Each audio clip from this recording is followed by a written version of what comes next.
Welcome to the Sales SOS podcast, where we answer your sales distress calls. I'm Liz Heiman, and each week I'm joined by your crew of seasoned sales experts who have navigated these waters and come out victorious.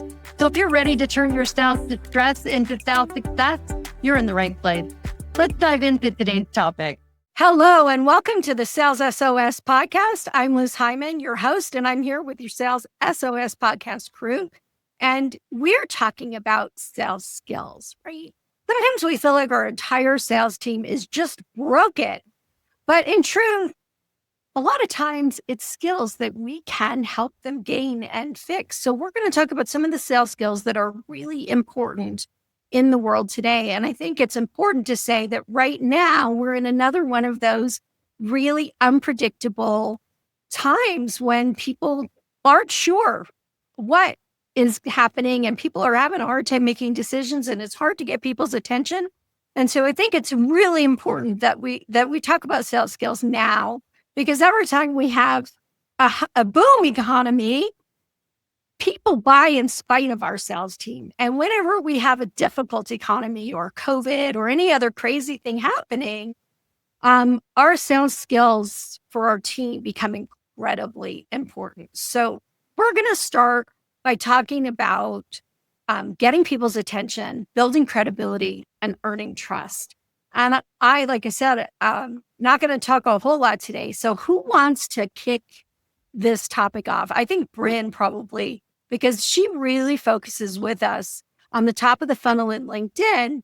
But I think that the rest of our crew, especially Renee, are going to have some great things to share with you. So let's start by getting attention, building credibility, and earning trust. Well, so I love that. And really, there are a couple of things that you said in there. The earning trust, it's earning the right to get the sales conversation in the first place. Right. One of the biggest mistakes salespeople make is they connect and pitch, or they pitch before anyone even cares. I got an email today or a LinkedIn message today that started with 80% off. Of what? Like of what? So here's the challenge right now.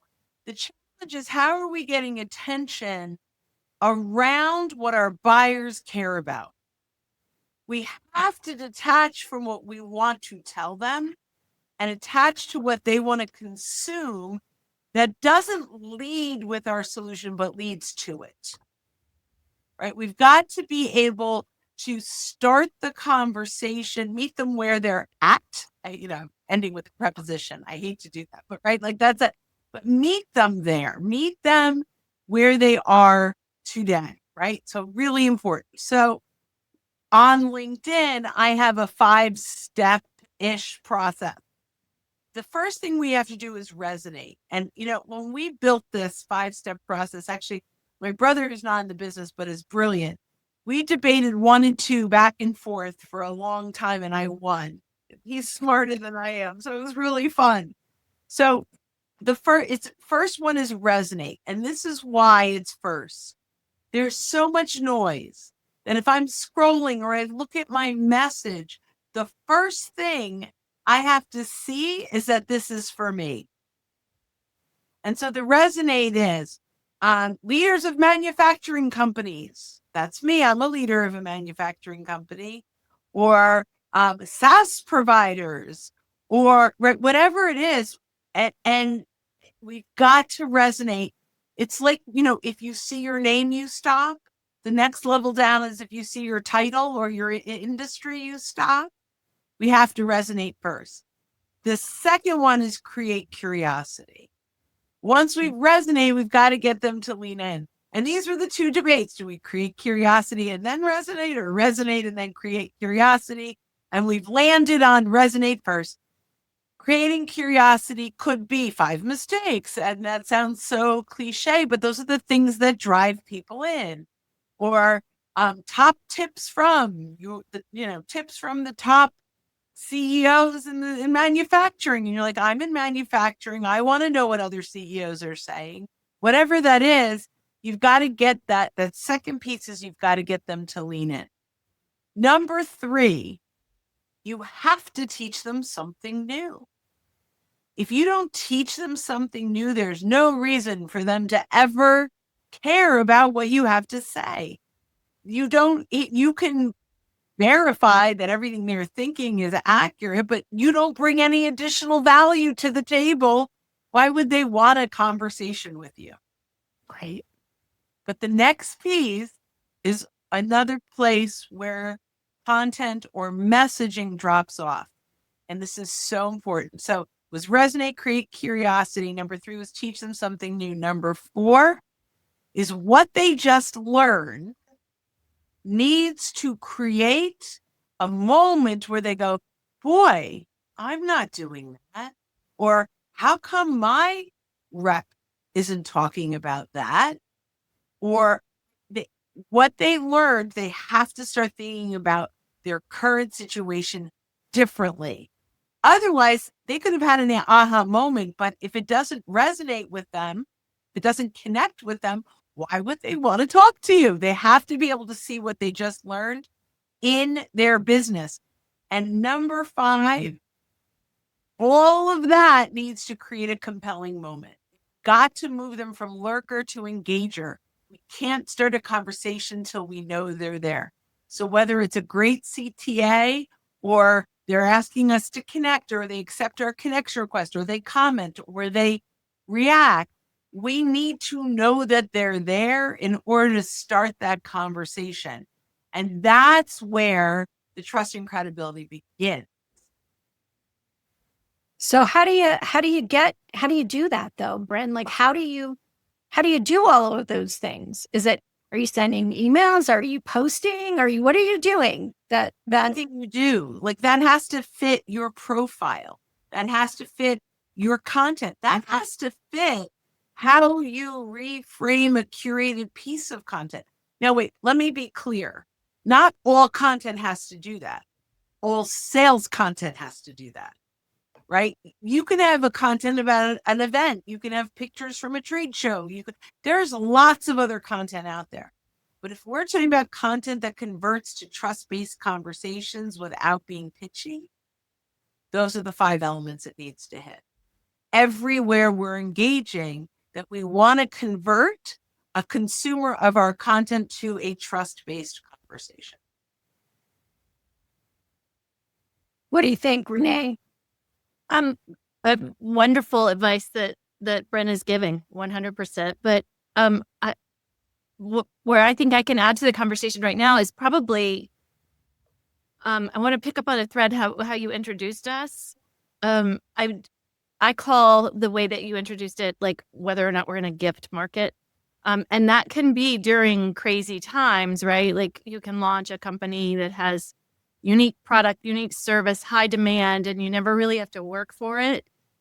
Or you can be a company that is more exposed to cyclical changes or things like that. And when you come out of a gift market is when I think all the things that aren't working well get really exposed, like way more than what you think is going to happen. So I think that's one big thing to kind of keep in mind is all of a sudden, if you are facing coming out of a gift market for whatever reason, then you have to really think about what's about to be exposed and where my weaknesses that kind of could be glossed over in a gift market, like where that is.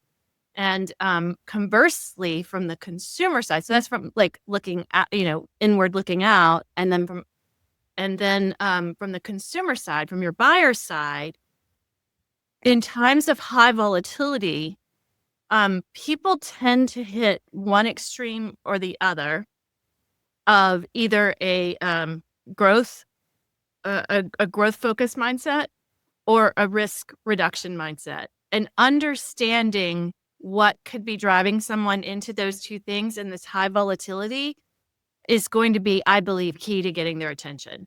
So if you come in focused on growth and all that the person you are trying to sell to is focused on is their CFO has told them to cut budget, like you're not even, it's just noise, not signal, right? So I think that is, it's another thing when it's not a gift market, when there's high volatility, when things are relatively even, we're more open, we're more receptive, we're more, trying to look for other things. When we retreat to our corners, we really got to know what that corner is to be able to be the signal, not noise during that time.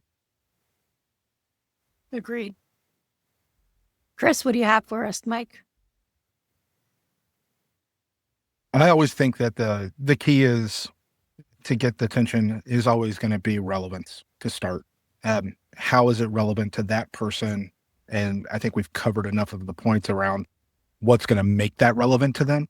And then I think after you have that relevance, then you need to establish credibility. I don't think they care about credibility until they know that you solve a problem that they have or will potentially have in a way that they're not, ideally, that they're not currently considering, right? Because if you're every company has multiple vendors that are hitting them with these things. If they're hearing the same story from everybody else, there's no reason for them to go with somebody new when they've already got 7 vendors that are going to do it. But if you're pitching it differently, if you're coming in with something that's a unique value prop or a novel approach, you're going to get their attention. Doesn't necessarily mean they're always going to go with you, but they're going to have to consider it at that point. And if they go down that path and find that, no, that is how I want to go forward with this, because it is not the same thing that I hear from everybody else, then you're in the leader's spot for hopefully being able to drive that forward.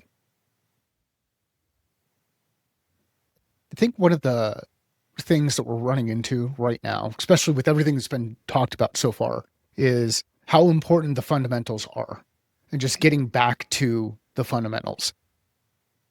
Ask questions. And I know a little bit later we're going to get into asking questions, but if we ask questions and we don't make assumptions about what people are interested in, we'll actually get a little bit more information, and then we might be able to deliver something in the context of what's important to them, not what we think should be important to them.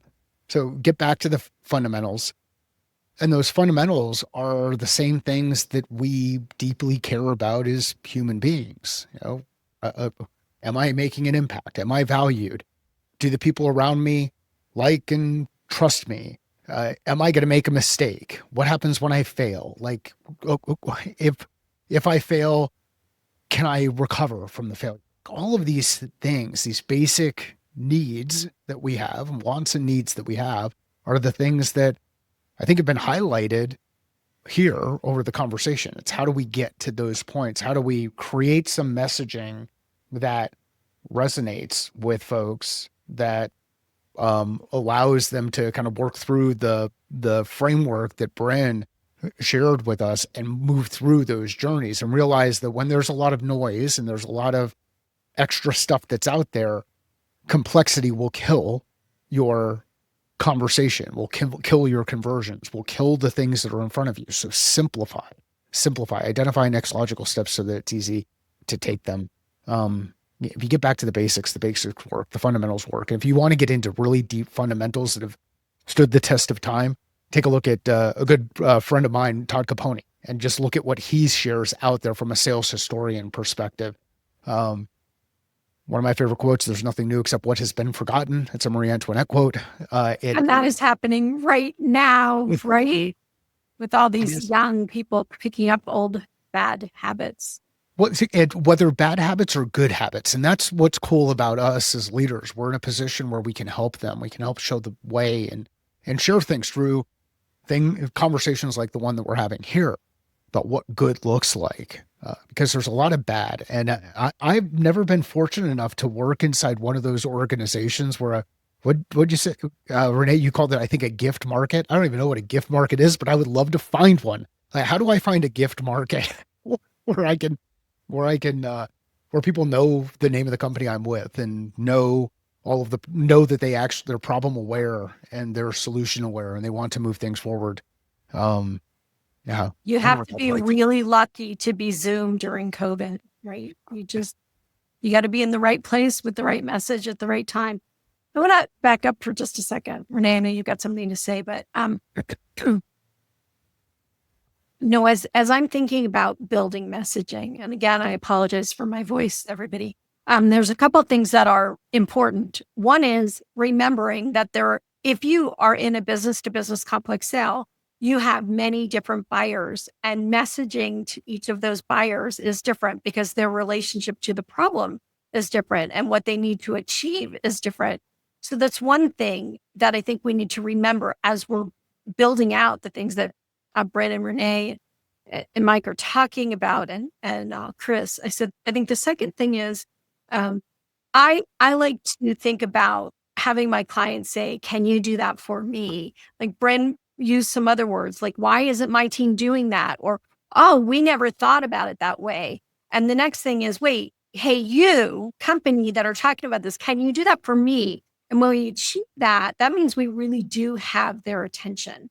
And now it's a matter of, maintaining it and building the credibility. And the third thing that I want to bring up, and again, you guys have heard me say this a million times, but this is that what do salespeople need to be? They need to be curious, right? They need to be curious about their clients, just like we want our clients to be curious about us. We need to be compassionate. Regardless of the situation we're selling into, people have things going on and we need to be compassionate about it. We need to be creative. We always need to be creative in our messaging and our engagement and our solutions. We need to be creative. And when we do that, when we do those things, we actually are building credibility, which is sort of the next piece of this. Okay, so I have gotten your attention. I hopefully have built a little bit of credibility by talking about the things that you care about in a way that makes sense to you. How do I then build the credibility that I need to be built in order for you to continue the conversation? And Renee, I cut you off. So if you wanted to jump on that. You're good. You didn't cut me off. I was leaning in to listen. Okay. Wow. I love that. I love when she leans in to listen. Hey, my biggest fans, right? I love that we are all each other's biggest fans here in this room. Okay, so once we have gotten the conversation going, how do we build credibility? I'll start by saying you got to show up when you say you're going to show up.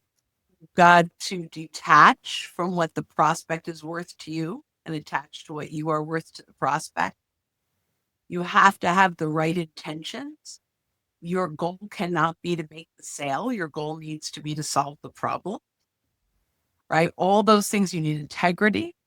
And you need a team that walks the walk. One of the things, every day I get a solicitation of people that want to prospect for me or use automation or cold call.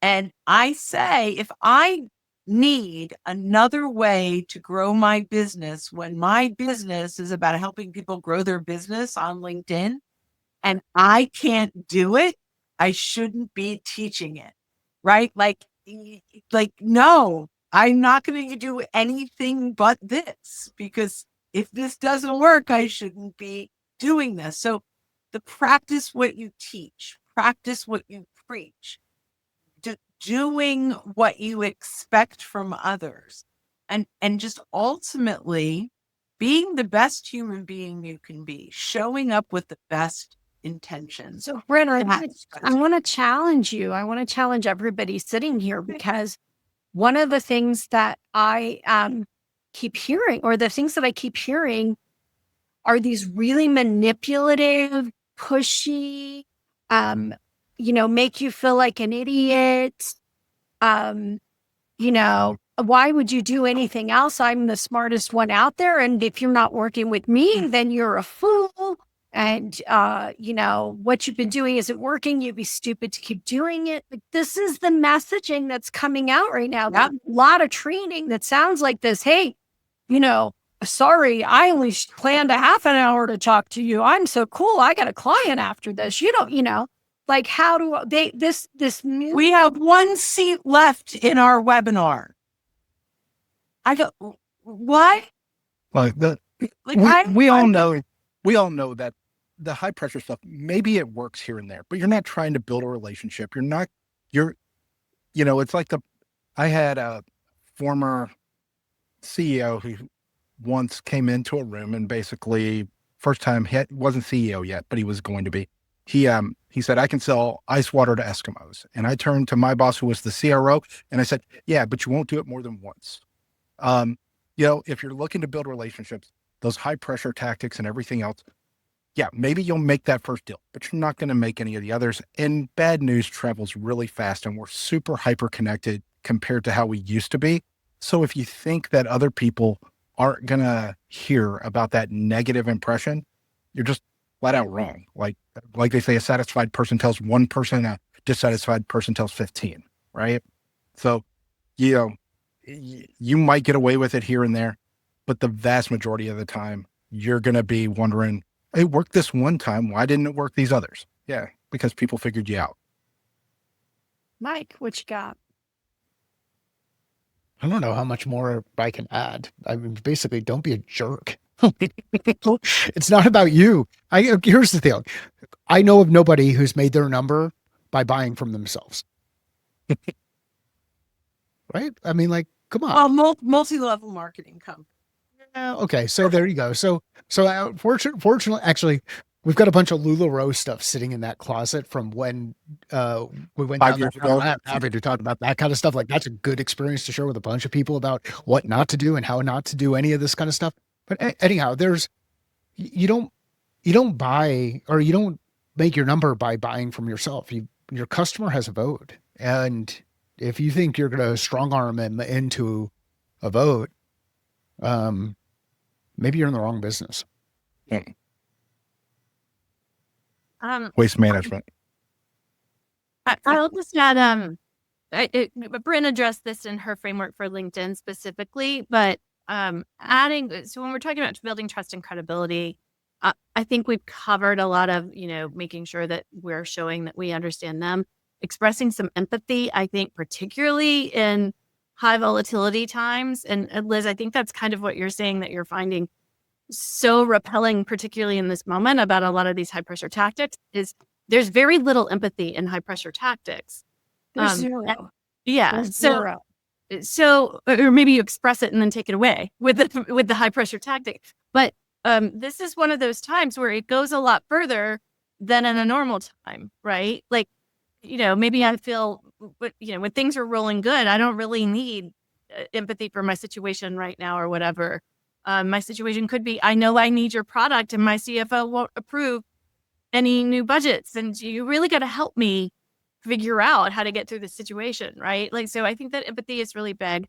I also think it's a time where, this is part of what Brynne touched on, new information is very important, not just for gaining attention, but also for building trust and credibility, right? So if you have good new information, and that new information may help me make an argument to my CFO, right? Like, I'm not at the point where I'm willing to take it to my CFO now, but now I have something that I didn't have before, right? And I'm going to trust you if it's a credible piece of information, right?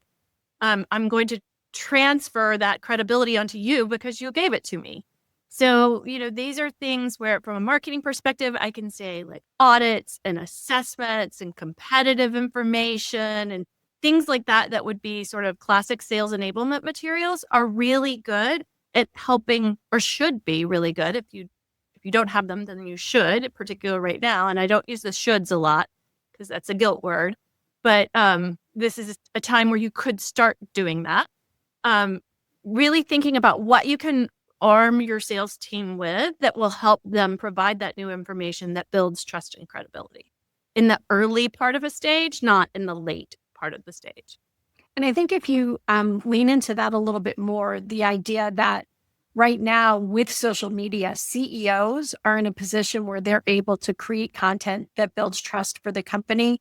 And in a world where if people don't know you, then it's hard to get their attention. CEOs can help build that, so the salespeople can leverage it.